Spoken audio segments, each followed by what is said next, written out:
Hi friends, welcome back to my channel. మీరు కనుక నా ఛానల్ ఫస్ట్ టైం చూస్తున్నారా అయితే సబ్స్క్రైబ్ చేసుకోండి. అలాగే పక్కనే ఉన్న బెల్ ఐకాన్ని క్లిక్ చేసేయండి ఫ్రెండ్స్. ఈరోజు ఎపిసోడ్ అయితే సూపర్గా అదిరిపోతుంది ఫ్రెండ్స్. ఎక్కడా స్కిప్ చేయకుండా మొత్తం చూసేయండి, అప్పుడే మీరు ఎంజాయ్ చేయగలుగుతారు. నచ్చినట్లయితే ఒక లైక్ ఇచ్చి ఎంకరేజ్ చేసేయండి ఫ్రెండ్స్. ఇక ఎపిసోడ్లోకి అయితే వెళ్ళిపోదాం. ఇక మొత్తానికైతే అపర్ణ తెచ్చిన నో అబ్జెక్షన్ పేపర్ల మీద సంతకం అయితే చేసేస్తుంది కావ్య అయితే. ఇక ఖచ్చితంగా అత్తయ్య మాయకి అలాగే మా ఆయనకి ఇచ్చే పెళ్లి చేసే టైంలో ఎలాగొకలాగా ఇక ఆ మాయ ఎక్కడుందో వెతికి తీసుకొని వచ్చి నిజాన్ని బట్టబయలు చేస్తాను అని చెప్పి మనసులో అనుకుంటుంది. కానీ ఒకవైపు రాజ్ అయితే ఎంత పని చేశావే, నిజానికి నువ్వు ఆ సంతకం పెట్టి ఇంకాస్త తొందరపడేలాగా చేశావు. ఇప్పుడు ఆ మాయ గురించి ఇంట్లో అందరికీ చెప్పలేక ఇటు చిత్రతో నానా నరకం పడలేక ఒకవైపు బాధ అనుభవిస్తుంటే ఇప్పుడు సంతకం పెట్టి ఇంకాస్త బాధని ఎక్కువ చేశావు, నట్టేట్లో ముంచేశావు. ఇప్పుడు ఏం చేసేది అని చెప్పి రాజ్ అంటూ ఉంటే, ఎక్కడైతే ప్రారంభమైందో అక్కడే ఇక ఎండ్ చేయాలండి. నాకు ఏం చేయాలో బాగా తెలుసు. మిమ్మల్ని ఆ చిత్రకిచ్చి ఎలా పెళ్లి జరిగేలా చేస్తాను, ఖచ్చితంగా పెళ్లి జరగకుండా ఆప్ చేస్తాను. ఆ మాయ ఎక్కడుందో అసలు మాయ అక్కడి నుంచి ఎక్కడున్నా తీసుకొని వచ్చి నిజాన్ని బట్టబయలు చేస్తాను అని చెప్పి కావ్య చాలా ధైర్యంగా రాజ్తో చెప్తుంది. ఇక ఇది ఇలా ఉంటే ఒకవైపు అప్పుకి ఇక అక్కడ ఉన్న విషయాలన్నీ కూడా కనుక్కొని రమ్మని కాల్ చేయడం వల్ల ఇక అప్పు అయితే ఇక ఎక్కడికి వెళ్ళాలో అక్కడికే సరాసరి వెళ్తుంది. అక్కడ ఇక అక్క చెప్పినట్టుగా ఈ అడ్రస్లోనే మాయ ఉంటుందని తెలుసు. అలాంటప్పుడు ఇక్కడ మాయ లేదంటే మరి ఎక్కడ ఉన్నట్టు అని చెప్పి మొత్తం చుట్టూ 4 వైపులా తిరుగుతూ ఇక అక్కడ ఉన్న వాళ్ళందరినీ ఎంక్వైరీ చేస్తూ ఉంటుంది అప్పు అయితే. ఇక అక్కడ ఉన్న వాళ్ళందరూ కూడా ఇక మాయ గురించి తెలియనట్టుగానే చెప్తూ ఉంటారు. ఇక మాయ ఎక్కడికి వెళ్ళిపోయింది, ఈ మాయ మూలంగా ఇంట్లో చాలా రకాల గొడవలు, ఇక అక్క జీవితమే ఈ రోజుకి ఏమైపోతుందో కూడా తెలియని పరిస్థితి ఏర్పడింది అని చెప్పి ఇక అప్పు అనుకుంటూ ఉంటుంది. ఇక ఇక్కడ చూస్తే ఇంట్లో రుద్రాణి దగ్గరికి హడావుడిగా వస్తుంది చిత్ర అయితే. ఇగో ఆంటీ, నేను బయటికి వెళ్ళాలి, ఖచ్చితంగా బయటికి వెళ్ళి ఇప్పుడే వచ్చేస్తాను, కొంచెం సేపు మీరు ఈ బాబుని ఇక చూసుకోవాల్సిందే అని చెప్పనగానే, ఏంటి చిత్ర, ఏంటి వేషాలు, నీకు ముందే చెప్పాను కదా ఇక్కడి నుంచి ఎక్కడికి వెళ్తావు, ఇప్పుడు అంత అర్జెంటుగా వెళ్ళాల్సిన పనేంటి అని చెప్పనగాని, అదేంటి ఆంటీ అలా మాట్లాడతారేంటి, నేను ఇక్కడికి వచ్చాను అంటే ఖచ్చితంగా ఇక్కడే ఉండిపోవడానికి కాదు కదా, నాకు ఎంతో కొంత బాధ్యతలు ఉన్నాయి కదా, కావాలంటే మీరు ఏదో ఒకటి హ్యాండ్ చేయండి, నా వల్ల కాదు, ఈ బాబుని 24 అవర్స్ చూసుకొని విసిగిపోయాను, నాకంటూ ఎంటర్టైన్మెంట్ లేదనుకుంటున్నారా ఏంటి, మీరు ఎంత డబ్బా చూపిస్తే మాత్రం ఇక్కడే ఉండాలా ఏంటి, అందుకే నేను నా బాయ్ ఫ్రెండ్ కాల్ చేశాడు, నేను వెళ్ళాలి, లేదంటే కొంపలు మునిగిపోతాయి, ఇప్పుడు గనక నేను వెళ్ళలేదంటే సరాసరి ఇంటికే వస్తానన్నాడు అని చెప్పనగానే, ఏంటి నీ బాయ్ ఫ్రెండా, మరి నాకు ఈ విషయం ముందే ఎందుకు చెప్పలేదు అని చెప్పి అంటూ ఉంటుంది రుద్రాణి. అదేంటి అన్నీ మీకు ముందే ఎందుకు చెప్పాలి, అయినా మీరు నాకు ఏం చెప్పారు, ఈ ఇంటికి ఇక కోడలయ్యి ఆస్తి మొత్తం కూడా కావాలని అడిగారు, ఇక నేను ఆ లెక్క ప్రకారం వచ్చాను, కానీ ఆస్తి కోసం వచ్చాను కానీ జీవితాంతం రాజ్కి భారీగా ఉండిపోవడానికి వచ్చానా ఏంటి, నేను ఒక లైఫ్లో ఉన్నాను, నాకంటూ ఒక లైఫ్ ఉంది, డబ్బు దొరికినంత దోచుకొని ఇక్కడి నుంచి నేను నా బాయ్ ఫ్రెండ్ వెళ్ళిపోతాం అని చెప్పి అనగానే, ఏం చచ్చావో ఏమో, ఎవరికంటా పడకుండా తొందరగా రా, లేదంటే ఇక చేతుల వరకు వచ్చే ఆస్తి మొత్తం కూడా జారిపోవడమే కాకుండా నన్ను కలిపి ఇక పోలీస్ స్టేషన్కి అప్పచెప్తారు, అర్థమైందిగా అనగానే, అయ్యో ఆంటీ వచ్చేస్తాను కదా, మీరు ఈ బాబుని చూసుకోండి, ఎవరైనా అడిగితే ఏదో ఒకటి చెప్పి ఏదో ఒకటి కవర్ చేయండి అని చెప్పి చిత్ర అయితే బయటికి వెళ్ళిపోతుంది. ఇక అప్పుడే కావ్య ఇక లోపల నుంచి బయటికి వస్తుంది బాల్కనీకి వచ్చి చూసేసరికి దొంగలాగా చూసుకుంటూ ఇక క్యాబ్లో నుంచి సరాసరి వెనక దారిలోంచి వెళ్ళిపోతూ కనిపిస్తుంది ఇక చిత్ర. ఇదేంటిది, ఎక్కడికి వెళ్తుంది, అసలు ఎవరిని కలవడానికి వెళ్తుంది, తెలుసుకోవాలి అని చెప్పి వెంటనే కూడా ఇక ఆటోలో ఫాలో చేస్తుంది కావ్య. చిత్రకి వెనకాల కావ్య వస్తుందని అస్సలు తెలియదు. సరాసరి ఇక ఆ కారుని ఫాలో చేయి బాబు అని చెప్పి కావ్య ధైర్యంగా వెళ్తుంది. ఇక వెళ్తూ ఉండగా ఇక చిత్ర అయితే ఒక దగ్గర ఆగిపోతుంది. ఇక వెంటనే కూడా కొంచెం దూరంలో కావ్య ఆటోని ఆఫ్ చేసి అందులో నుంచి చూస్తూ ఉంటుంది. ఇక ఈ చిత్ర ఎవరిని కలవడానికి వచ్చింది, కొంపతీసి మాయని కలవడానికి వచ్చిందా అని చెప్పి ఆతృతగా చూస్తూ ఉంటే ఒక అబ్బాయి అయితే వస్తాడు. చిత్ర దగ్గరకు వచ్చి చిత్రతో చాలా క్లోజ్గా హాయ్ ఫై చెప్తాడు. ఇక చిత్ర వెంటనే కూడా ఆ అబ్బాయిని తీసుకొని ఇక గదిలోకి వెళ్తుంది. ఇక వెంటనే కావ్య వెనకాలే వెళ్తుంది. వెళ్ళగా ఇక రూమ్లోకి వెళ్ళి డోర్ని అయితే వేసుకుంటారు. ఇక చిత్ర బాయ్ ఫ్రెండ్. ఇక వెంటనే కావ్యకి ఇక విండో దగ్గర నుంచి చిన్నగా కనపడటం స్టార్ట్ అవుతుంది. అంతే, కావ్య ఇక కటన్ వెనకాల నుంచి ఇక చిత్ర ఎవరితో మాట్లాడుతుంది, ఏం మాట్లాడుతుందా అని ఇక వింటూ ఉండగా ఒక్కసారిగా గుండె పగిలే విషయాన్ని బయట పెడుతుంది చిత్ర అయితే. ఇక తన బాయ్ ఫ్రెండ్ వెంటనే కూడా, ఏంటి, ఏదో నీకు డబ్బు కోసం పంపించాను, కానీ నువ్వేంటి పూర్తిగా పెళ్ళి గిల్లి అని చెప్పి అక్కడే సెటిల్ అయిపోదాం అనుకుంటున్నావా, ఈ అభాగ్యుడిని వదిలేద్దాం అనుకుంటున్నావా అని చెప్పి అంటూ ఉంటాడు ఆ వ్యక్తి. వెంటనే, ఏంటి నిన్ను వదిలేస్తానా, ఇంకా నయ్యం, నిన్నెలా వదిలేస్తాను, నువ్వు నేను ఇద్దరం హ్యాపీగా ఉండాలనే కదా ఆ రుద్రాణియా గారు చెప్పిన పనులా చేస్తున్నాను. ఆస్తి కోసం కొన్నాళ్ళు అక్కడ ఉండడం తప్పదు. ఇక ఈరోజే ఇంట్లో అందరి దృష్టి నా మీద పడింది. ఇక నన్ను అలాగే ఆ ఇంటి యజమానుడైన ఇక రాజ్కిచ్చి పెళ్లి చేయాలని నిశ్చయించారు అనగానే, అవునా, మరి అదేంటి, పెళ్లి చేసుకొని నన్ను వదిలేద్దాం అనుకుంటున్నావా, నువ్వు నన్ను వదిలేస్తే నీ గురించి నేను ఎక్కడి వరకైనా వెళ్తాను చిత్ర అనగానే, నువ్వేమి ఎక్కడి వరకు వెళ్ళవసరం లేదు, కొన్ని రోజులు ఓపిక పట్టు, ఆ తర్వాత అందినంత వరకు ఆస్తి డబ్బు అన్నీ తీసుకొని ఆ రుద్రానికి ఇక టోకరా వేసి నేను ఇంట్లో నుంచి బయటకు వచ్చేస్తాను. ఇక మన ఇద్దరం అమెరికానో వెళ్ళి సెటిల్ అయిపోవచ్చు అని చెప్పి చిత్ర అంటూ ఉంటుంది. ఇక వెంటనే, సరే కానీ నిన్ను అర్జెంటుగా ఎందుకు కలిసానో తెలుసా అని చెప్పి చిత్ర అడగగానే, ఎందుకు కలిసావు, నా మీద నీకు నమ్మకం లేదా అని చెప్పి అంటూ ఉంటాడు ఆ వ్యక్తి అయితే. నీ మీద నాకు, నా మీద నీకు ఇద్దరికీ నమ్మకాలు ఉండబట్టే కదా ఎంత ప్లాన్ వేశాము. మొత్తానికి ఆ మాయ ఎలా ఉంది అని చెప్పి అడుగుతుంది. ఇక వెంటనే కూడా మాయలాగే ఉంది, కానీ ఈ మధ్య చాలా నీరసం అయిపోయి ఇక తిండి తినను, ఇక నేను ఏమి చెయ్యనని చెప్పి మొండికేసి కూర్చుంది.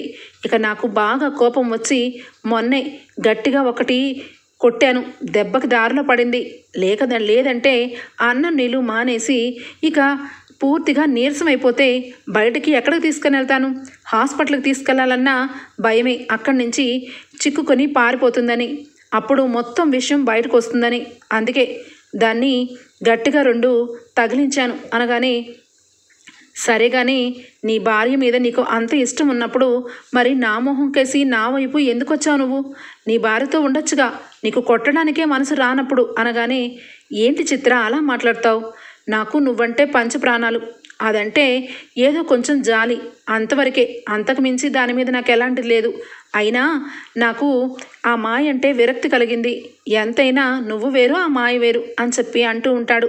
అప్పుడు అర్థమవుతుంది కావ్యకి, మాయ భర్త అన్నమాట వీడు మాయని ఇక మాయ చేసి ఇక బిడ్డని కానీ ఇక చిత్రతో తిరుగుతున్నాడా అంటే, ఈ చిత్ర ఇక చాలా విచిత్ర కలదనమాట, మాయ మొగుడిని తిని వల్లో వేసుకుందనమాట అని చెప్పి ఇక కావ్యకి అర్థమవుతుంది. ఇక కావ్య మొన్న కూడా ఇలాగే అనవసరంగా దాన్ని అక్కడే 4 తగిలించి ఇక బుద్ధి చెప్పకుండా ఇంటికి తీసుకుని వెళ్ళి అందరి ముందు దాన్ని ఇక సాక్ష్యం తెచ్చానేమో అనుకున్నాను, కానీ తీరా చూస్తే అది ఇప్పుడు ఇంట్లో ఇక పెళ్లి కింద మారిపోయింది, నా జీవితమే తారుమారైపోయింది. ఇక ఖచ్చితంగా ఈ విషయాన్ని నేను నోటితో చెప్పే కంటే నా ఫోన్లో రికార్డ్ చేసుకుంటే ఎందుకైనా ఎప్పటికైనా పనికొస్తుంది అని చెప్పి ఫోన్ పెట్టి ఓపెన్ చేస్తుంది.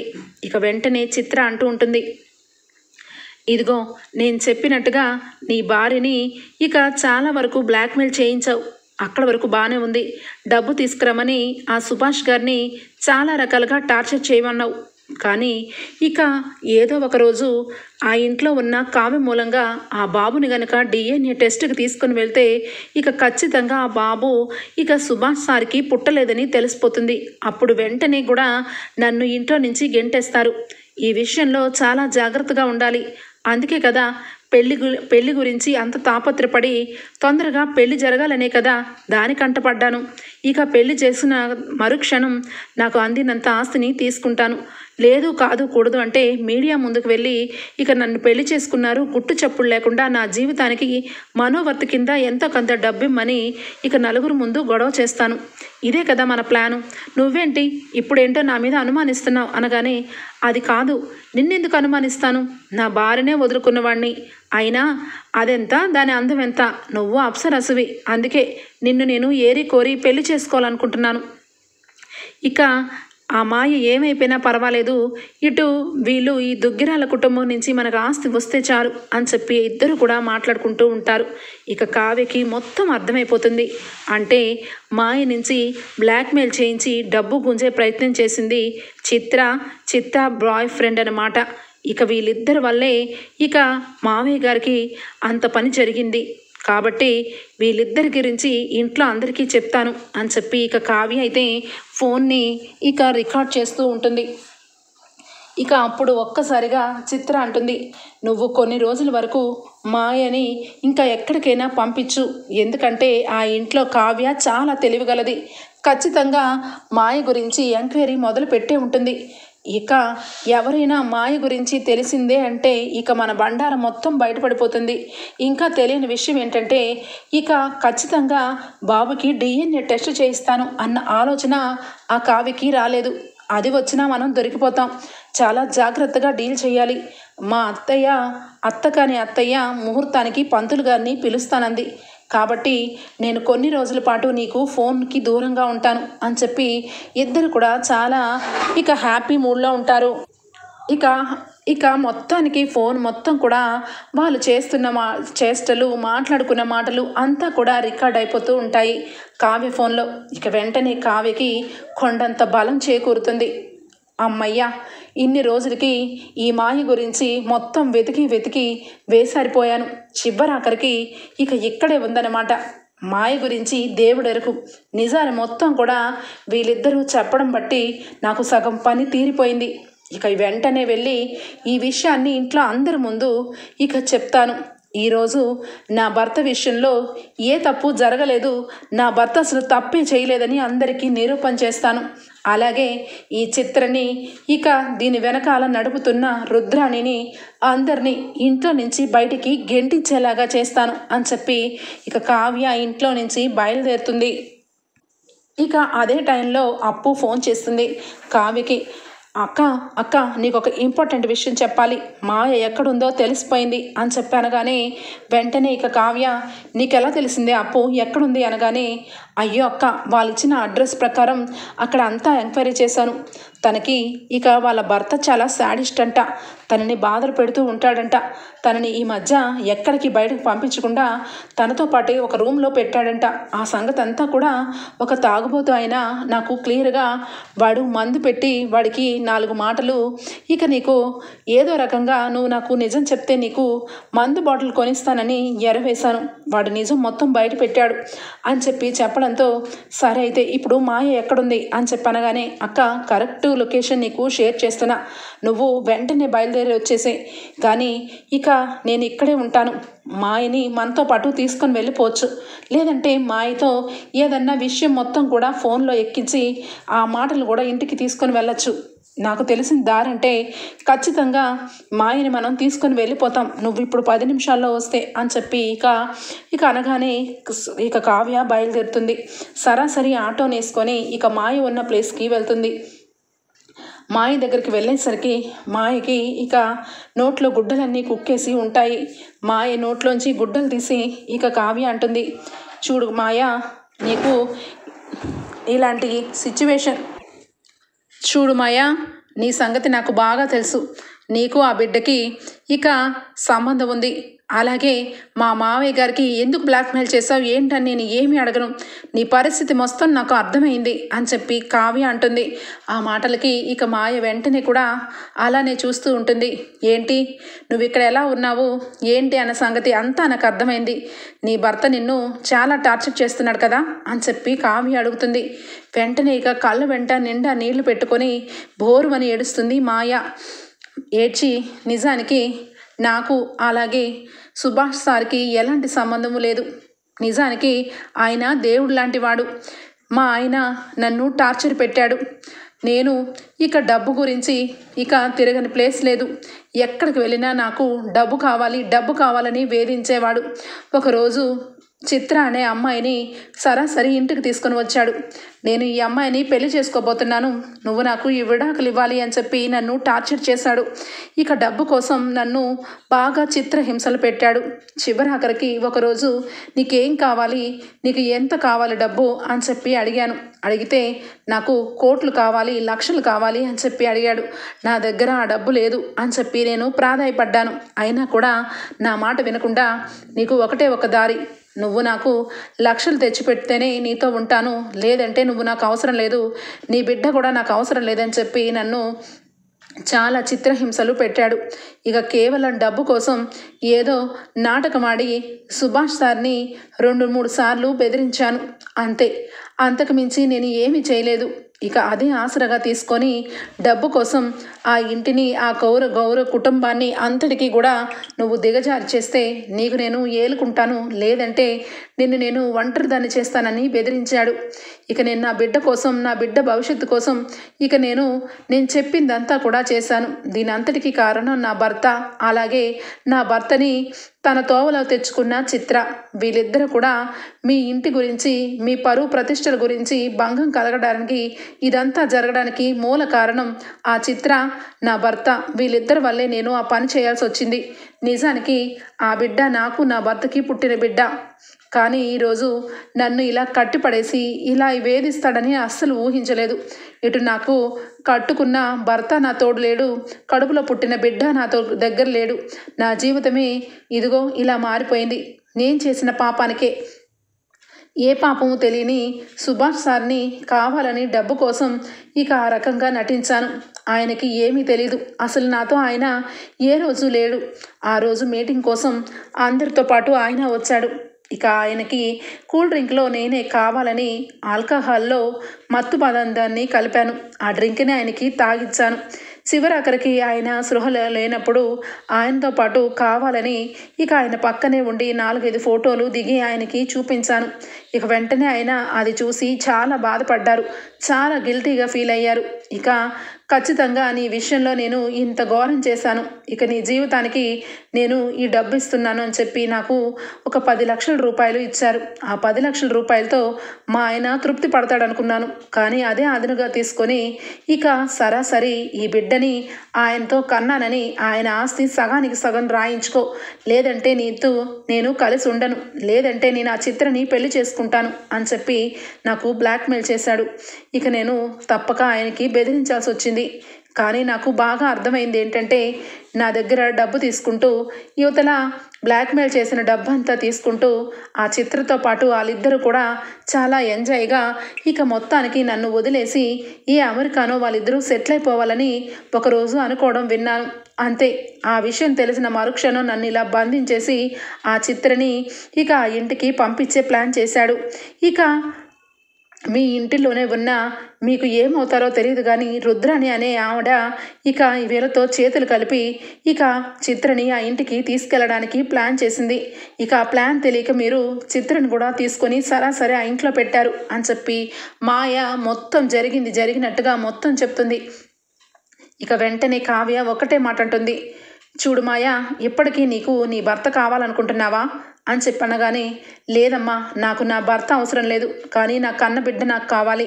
నా బిడ్డను తీసుకొని నేను వేరొక చోట ఎక్కడికైనా వెళ్ళిపోయి సంతోషంగా జీవితం గడుపుతాను. అలాంటి భర్త నాకు అవసరం లేదు. నన్ను ఎంతగానో టార్చర్ పెట్టి నా బిడ్డని దూరం చేశాడు ఆ దుర్మార్గుడు. ఆ దుర్మార్గుడు గురించి ఎంత చేసినా తప్పే అని చెప్పి అంటూ ఉంటుంది. ఇక వెంటనే అప్పు, సరే అయితే నేను చెప్పినట్టుగా చేస్తే నువ్వు నీ కొడుకు సంతోషంగా ఉంటారు, ఇంటికి వచ్చి నిజాన్ని మొత్తం చెప్పు అందరి ముందు అని చెప్పానగానే ఇక వెంటనే మాయ, ఆ దుర్మార్గుడు వచ్చే టైం అయింది, పదండి, ఎక్కడికి రమ్మన్నా వచ్చి చెప్తాను, కానీ నా కొడుకు నాకు కావాలి. నా కొడుకుని నన్ను ఇద్దరిని కూడా వేరొక ఎక్కడైనా చోటకి పంపించేసే ఏర్పాట్లు చేయండి. నేను మీ వైపే ఉంటాను. ఇలాంటి నిజాన్ని ఎవ్వరి ముందు చెప్పమన్నా చెప్తాను అని చెప్పి ఇక మాయ ఇక వీళ్ళతో పాటు అప్పు కావ్యతో పాటు బయలుదేరుతుంది. ఇక వెంటనే కూడా కావ్యకి చాలా ఆనందం వేస్తుంది.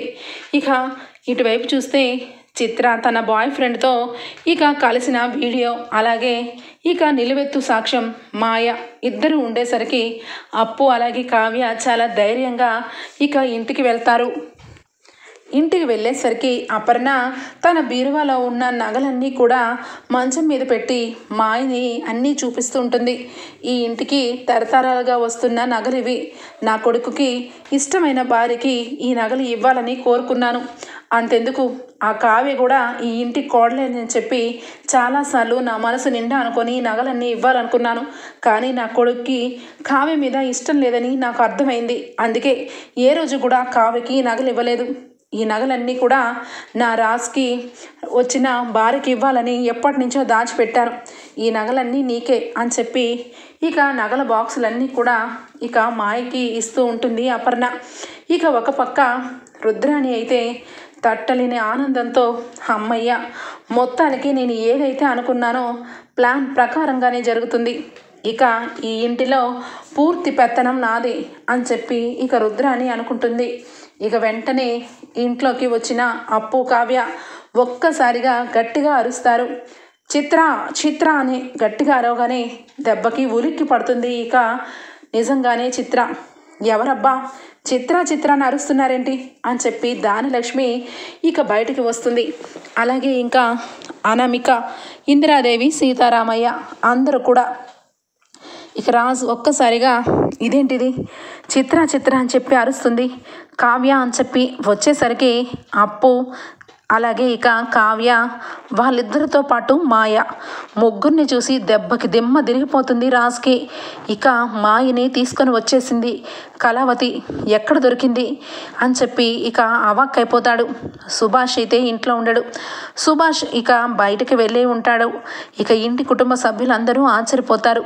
ఇక రావడంతోనే ఇక అప్పు వెంటనే కూడా, ఏంటక్క ఇంకా ఈ మాయలన్నీ చూస్తూ ఉంటావు, దీన్ని గట్టిగా పట్టుకొని 2 పీకాలని నా మనస్ఫూర్తిగా అనిపిస్తుంది అని చెప్పనగానే, ఆగప్పు, దానికి పీకడం కాదు, దాని జీవితంలో కోలుకోలేని దెబ్బ దానికి తగలాలి, అప్పుడే బాగా బుద్ధొస్తుంది అని చెప్పనగానే అపర్ణ వెంటనే కూడా, కావ్య ఇంట్లో ఎవరున్నారు, చిత్ర చిత్ర అని పిలుస్తున్నావు, ఎవరా చిత్ర అని చెప్పనగానే, అత్తయ్య గారు నన్ను క్షమించండి, మీ దగ్గర ఒక పెద్ద విషయాన్ని దాచిపెట్టాను, కానీ ఈరోజు అది మీ అందరికీ తెలియాలి, నిజాన్ని బయట పెట్టాలనుకుంటున్నాను అనగానే దూరం నుంచి రాజ్, కళావతి ఏం చేయాలనుకుంటున్నావు అనగానే, మీరు కంగారు పడమాకండి, మీరు అసలు కంగారు పడాల్సిన అవసరమే లేదు, నిజానికి ఈ విషయంలో మొత్తానికి చేసింది ఎవరు, అసలు కథా కర్మానుషం ఎవరు నడిపారు, దాని వెనకాల ఎంత చరిత్ర ఉన్నదంతా కూడా ఇప్పుడు రివీల్ చేయబోతున్నాను అని చెప్పి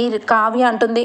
ఇక వెంటనే రాజ్ ఇక భయపడుతూ ఒకవైపు మాయ వంక చూస్తూ ఉంటే, మాయ వచ్చి అందరి దగ్గర ఇక కింద మోకాళ్ళుగా కూర్చొని ఇక అందరికీ కూడా విన్నవించుకుంటున్నాను, నా పేరు మాయ అని చెప్పి అనగానే ఇందిరాదేవి, సీతారామయ్య, ఇక కళ్యాణ్ అందరూ కుటుంబ సభ్యులందరూ కూడా దెబ్బకి ఆశ్చర్యపోతారు. నిజానికి నేను చాలా పెద్ద తప్పు చేశాను.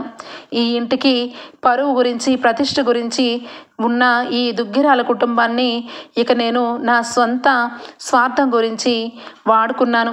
నిజానికి రాజు గారు తెచ్చిన బిడ్డకి తల్లిని నేనే అని చెప్పి అనగానే అపర్ణ దెబ్బకి షాక్ అయిపోతుంది.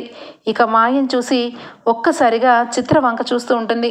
చిత్ర సీరియస్గా మాయ వంక చూస్తుంటే ఇక వెంటనే కూడా కావ్య వచ్చి, ఏంటి నీ మాయ స్థానంలో నువ్వు వచ్చి ఇక పెళ్ళికి సిద్ధమైపోయే టైంలో చివరాఖరికి మాయ ఎలా వచ్చిందా అని చెప్పి ఆశ్చర్యపోతున్నావు కదా, నీ నిర్వాకం మొత్తం కూడా ఇందాక ఫోన్లో చూశాను, నువ్వు నీ లైఫ్ ఎలా ఉంటుందో కూడా మొత్తం అబ్జర్వ్ చేశాను, నువ్వెంత నీ బ్రతుకెంత, ఈ ఇంటికి వచ్చి నా భర్తనే పెళ్లి చేసుకోవాలని ఇక మొత్తానికి నాటకం ఆడతావా, అసలు నీకు ఎంత ధైర్యమే అని చెప్పి ఇక కావ్య చంప చెల్లు అనిపిస్తుంది.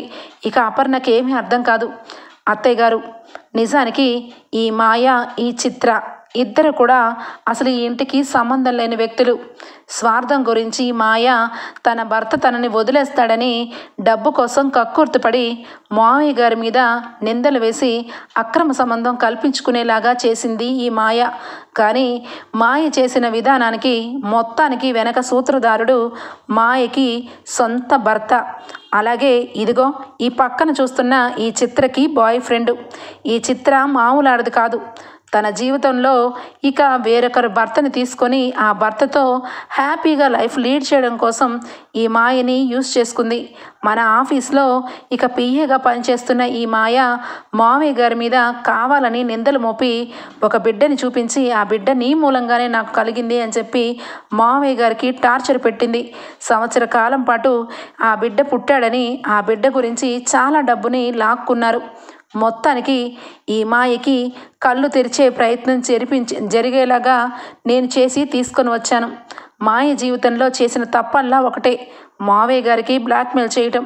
కానీ అదే అదునుగా తీసుకున్న ఈ చిత్ర, ఈ మాయ భర్త ఇద్దరు కూడా ఈ ఇంటిలో పూర్తిగా ఆస్తిని కొట్టేసి వాళ్ళిద్దరూ కూడా హ్యాపీగా గడపాలని, మన పరువుని ప్రతిష్టని మంటగలపాలని ప్లాన్ చేశారు అని చెప్పి ఇక కావ్య మొత్తానికైతే నిజాన్ని మొత్తం బయట పెడుతుంది.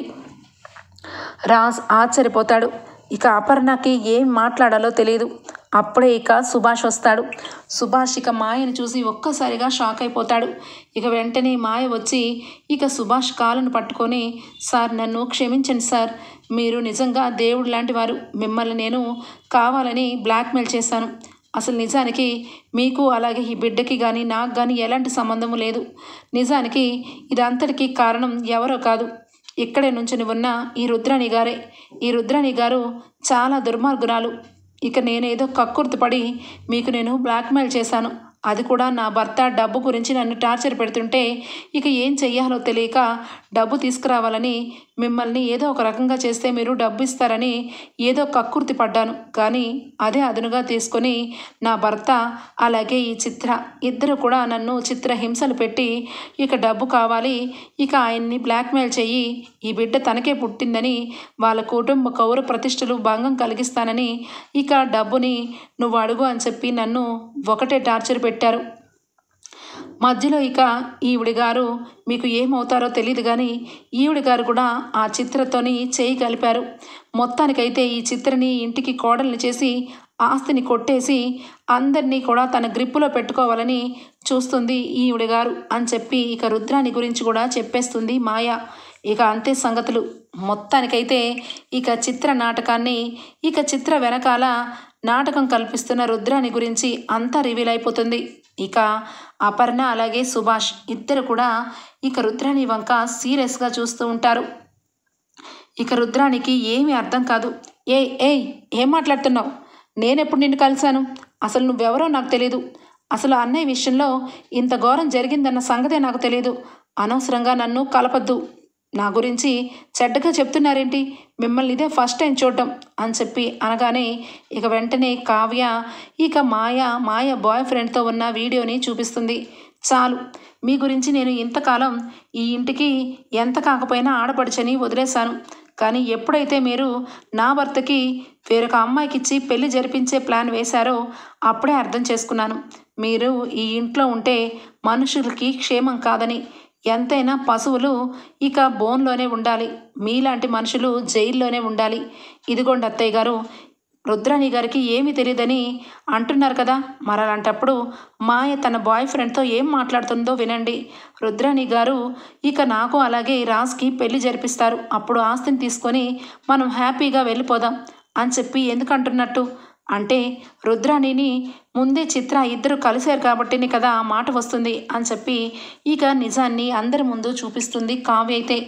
అప్పుడు వెంటనే కూడా సీతారామయ్య ఎప్పుడు ఒక్క మాట కూడా ఎవరికి అనని సీతారామయ్య వచ్చి ఇక అందరూ ఆగండి అని చెప్పి ఒక్క నిమిషం అందరూ సైలెంట్ అయిపోతారు. ఇక అప్పుడు సీతారామయ్య ఇక రుద్రాణి చెంప చెళ్ళుమని కొడతాడు. ఇక ఇందిరాదేవి కూడా చంపకేసి చెళ్ళుమని కొడుతుంది రుద్రాణిని. ఇక ఇద్దరు కలిసి నిన్ను అనాథ శరణాల నుంచి తెచ్చుకొని మా కన్న బిడ్డల కంటే ఎక్కువగా చూసుకున్నాం, ఆడపిల్లవు కదా అని చెప్పి నిన్ను ఎంతో గారాబంగా పెంచాము, పెళ్లి చేసి పంపించాము. కానీ నువ్వేం చేసావు? భర్త పేదవాడని ఇంట్లో పడ్డావు. ఇంట్లో పడినప్పటి నుంచి నిన్ను మేము ఎంతో మహారాణిలాగా చూసుకొని నీకు పుట్టిన బిడ్డను కూడా మా మనవలతో సమానంగా పెంచాము. కానీ ఇంత కూడా నీకు కృతజ్ఞతా భావం లేదు. ఈ రోజుకి ఇంటిని ముక్కలు చేసి మా కుటుంబ పరువుని భ్రష్టు కల్పించి ఆస్తి కోసం ఎంత దిగజారిపోయావు. అలాంటి నిన్ను మేము ఇంట్లో ఎలా ఉంచుకుంటాం? అసలు నీ ముఖం చూడాలంటేనే అసహ్యం వేస్తుంది. మేము తలుచుకుంటే నిన్ను ఇప్పటికిప్పుడే పోలీస్ స్టేషన్కి అప్పచెప్పి కటకటాల వెనకాల పంపించగలం. కానీ ఎంతైనా నిన్ను కన్న కూతుర్లా చూసుకున్నాం కాబట్టి ఇక ఆ ప్రేమతో నిన్ను వదిలేస్తున్నాం. నీ మొహం చూపించావంటే నిన్ను ఎక్కడికి పంపించాలో అక్కడికి పంపిస్తాను. మేము బ్రతుకున్నంతకాలం నువ్వు మా మొహాలు చూడ్డానికి వీల్లేదు. అలా అని చెప్పి ఇక్కడ ఉంటావేమో, ఇక్కడ ఉండడానికి వీల్లేదు. తక్షణమే బట్టలు తీసుకొని ఎక్కడి నుండి వచ్చావో మాకు అనవసరం, ఎక్కడికి వెళ్తావో అనవసరం, మర్యాదగా ఇంట్లోంచి వెళ్ళిపో అని చెప్పి ఇందిరాదేవి సీతారామయ్య ఇక రుద్రాణిని ఇంట్లో నుంచి పంపించేస్తారు. ఇక ఇంటి కుటుంబం అంతా కూడా దెబ్బకి సైలెంట్ అయిపోతుంది.